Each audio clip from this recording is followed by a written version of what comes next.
maxkamadda dhex taagantahay weerarka soo qaadi rabaa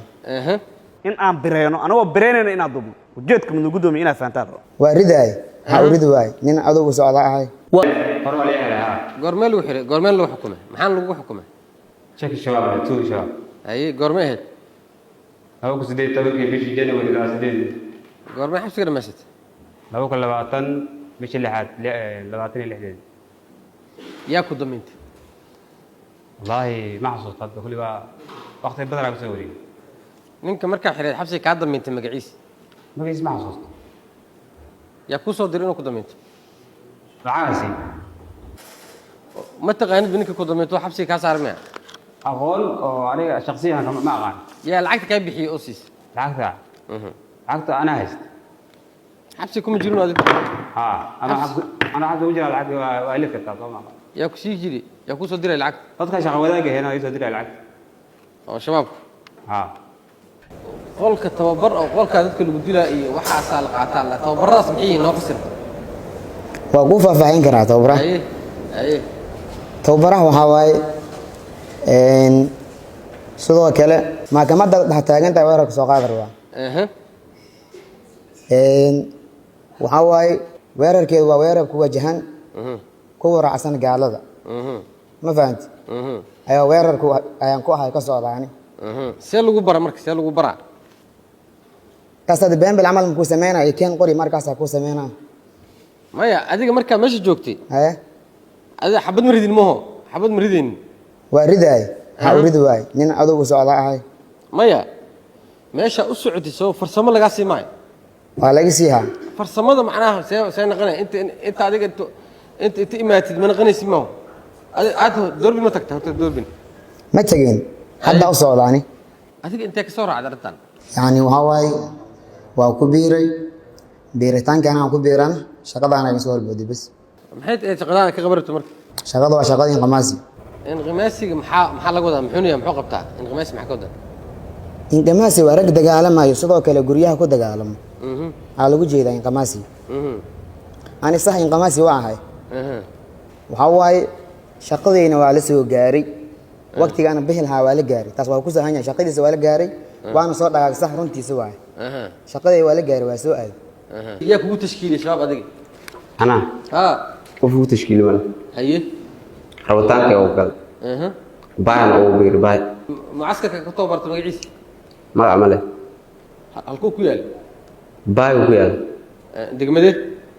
دقمر أمان دور كله duurka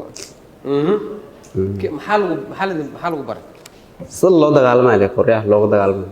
yaa lagu baray yaa ku baray dadka dadka u barayn ma mee qofada ahayd saddex boqol adiga quraanka ma dhigatay wiliga intee ku gaartay kaafi ma xifdsantaa ilaa kaafi qaar haysanay dhamaan ma haysan maxaa lagu sheegay mar kadib adiga markii tababarka u dhamaaday kadib maxaa lagu sheegay intee ka dagaalantay jabhad ma naqano meel ma ka dagaalamay dagaal ma gelmiya sida lagu tababaray ma kii ugu horeeyay marka hadda la qabanay maana kii ugu horeeyay way kan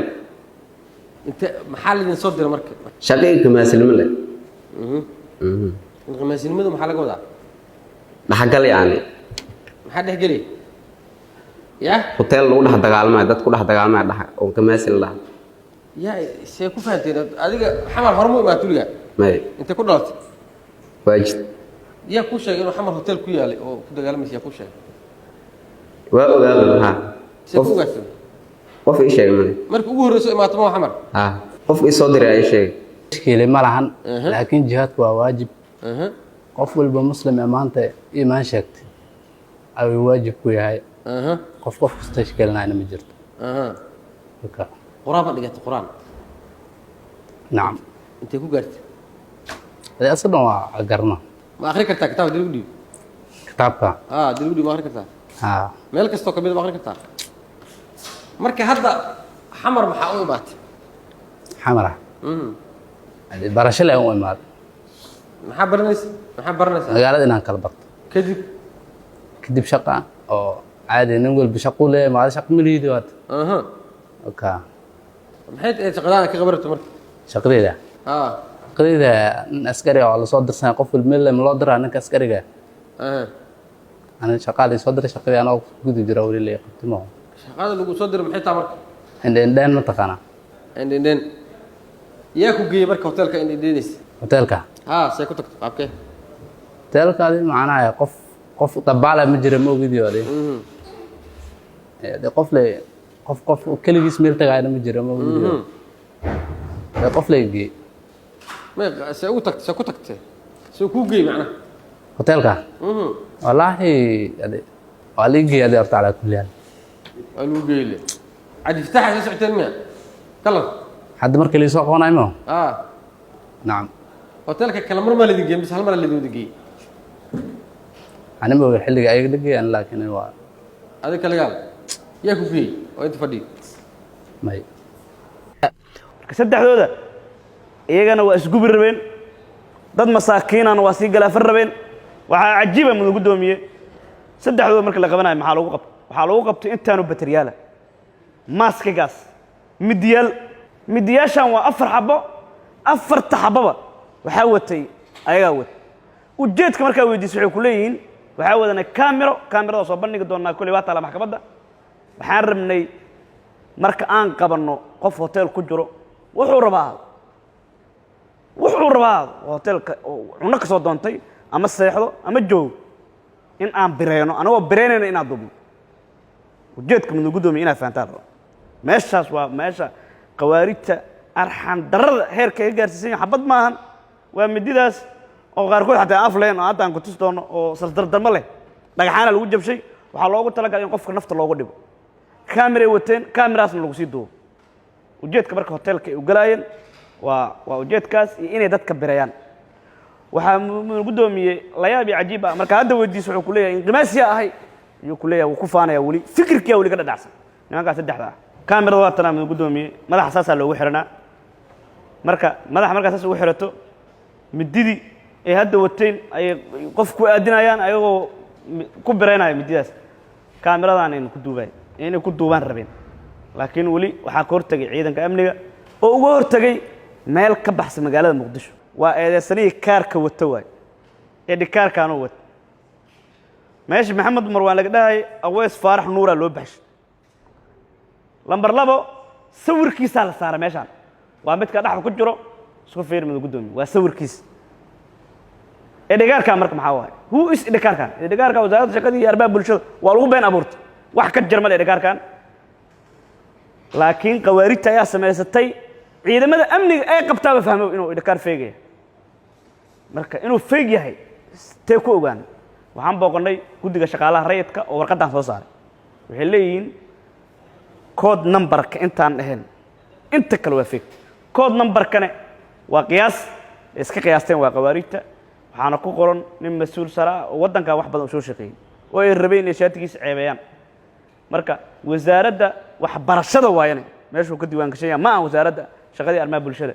farqi halkaas u galduumaya saas waaye sidoo kale staff ayaa u qoran ma aha ninka staff waa la taliye wax marka farqigu aad u galduumaya aad dareemayso in qawaarijta been abuur ay ka sameeyeen rabaanna inay ummadda saraakiisha ee dowladda u shaqeeyey inay ku ceebeeyaan ama ku dhibaateeyaan marka warqadan waa warqad official guddiga shaqaalaha reed waa mid abukaata cusanayo abukaate midda cusanaysa waa tana official waaye waxay ku soo baxday si official guddiga shaqaalaha reedka cadeeyay ma bajraba diiwaanka dowladda soo ma marin nin awees la yiraahdo shaqaalaha reedka nin awees nuur faarax la yiraahdo ma soo marin ay leeyihiin halkaan ku qoran tahay iyadoo documentation oo diri doona marka halkaas waxaa ka cadeynaysa mudug doomiye code numberka inta ahayd inta kale code numberka waxaan ka wadaa numberka shaqaalaha qofka oo asna qiyaas ku imaasaan dareemin marka inta kale waa fake edhikaarkaas marka ninka watay waa eedeysanaha dhaxda ku jiro waayo oo eedeysanaha afaraada magaciisana laguma qorin wax lagu qoro wax ka jira ma leh taariikhda dhacayo taariikhda uu soo baxay wax ka jira ma leh grade-ka staff grade A ma qaato taas waa dareemi kartaa mudug doomiye qof staff grade A ma qaato halkaas waxaa ka dareemaysaa marka waa been abuur edhikaaradan fake waaye ciidamada amnigana waa ay dareemeen isla markaas waxayna ku simeen laamaha baarista in ay geeyaan aadayna ugu mahadsan yihiin